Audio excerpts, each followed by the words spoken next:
So here are my official UFC 310 predictions. Last pay-per-view of the year. I'm only going to be going over the 5 fights that I think should be on the main card. They really did a bad job with the order of the card. But I'm going to start off with Mosvar and Aljo, then Dominic Reyes, Anthony Smith, Gon, Volkov, Shavkat, Gary, and then Pantoja, Asakura. So yeah, let's get it. Starting off, we got Mosvar Evloev versus Aljamain Sterling. If y'all know, Aljamain Sterling is one of my favorite fighters ever. This has no bias in it at all. This is a really good fight, and the UFC decided to put it in the prelims, which is absolutely ridiculous. But yeah, this is very good matchup. I really like this fight that they set up. 3 rounds. I do have Aljo, and this is no bias. He's just better and more skilled. He's a great wrestler who's a decent striker, fights on the front foot, very skilled, and he's shown drastic improvements throughout the years. He's just getting really good. He's got really good cardio, and he's got very good heart and determination. He will drive you to the trenches. Like, this is hard to beat this guy.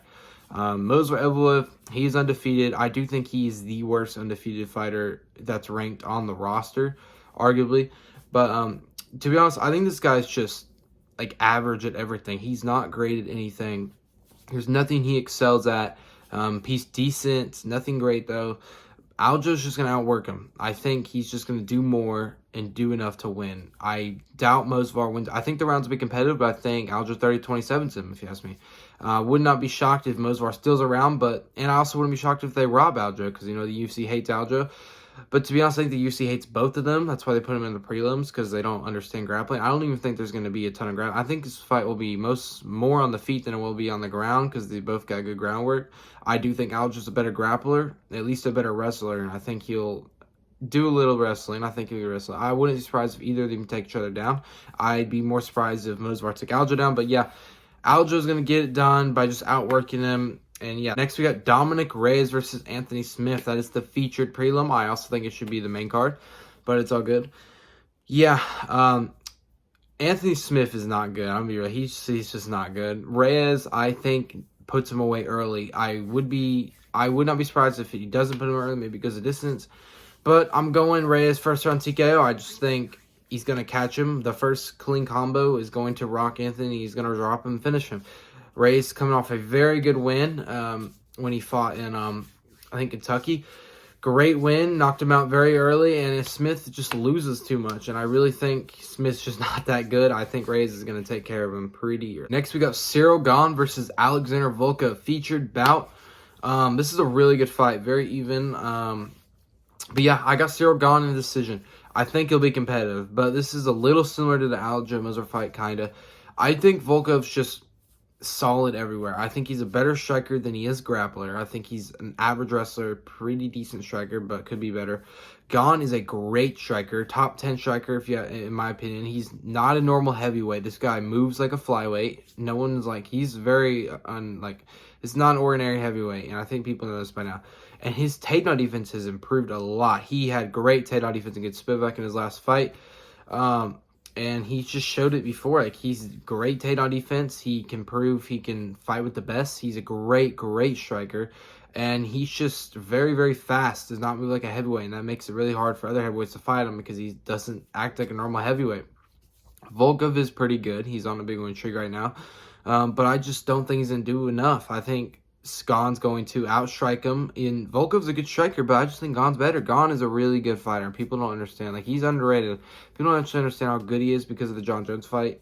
I'm going to exclude that fight. I think he went in there thinking he was going to lose, dude. So, when Gane's at his best and confident, it is really hard to beat him, and I think he's going to get it done with the striking and with the improved takedown defense. I think he's going to outstrike Volkov, which is going to force Volkov to grapple, and he's just going to struggle to get him on the ground and control him. Like, I don't even think he's going to do that. So I do think Gane cruises away, and it's got the co-main event. We got Shavkat Rakhmonov versus Ian Gary.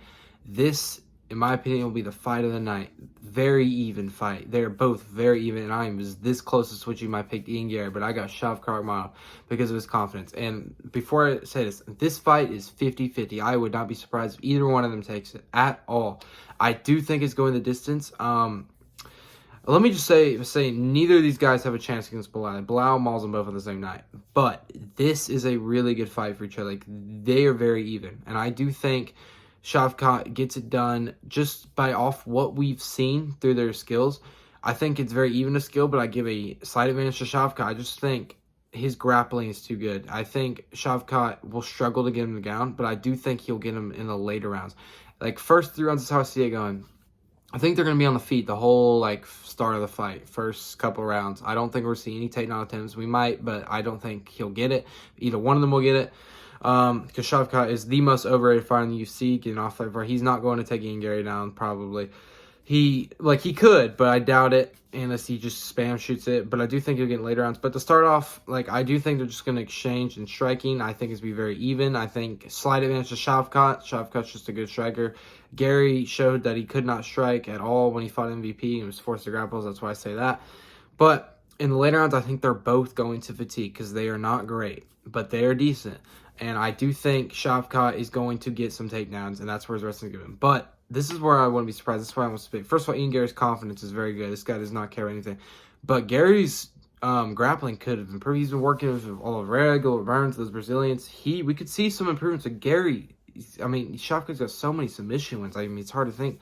I know they're over nobodies, but I mean, Shavkat, I do think still has the grapple advantage, of course. And I think the grappling is going to what gets it done at the end in a very sloppy last 2 rounds. But I am going Shavkat in a very... And finally, we got the main event, Alexandre Pantoja versus Kai Asakura. Yeah, I've been thinking about this fight a lot, rethinking it. I'm going Pantoja by decision.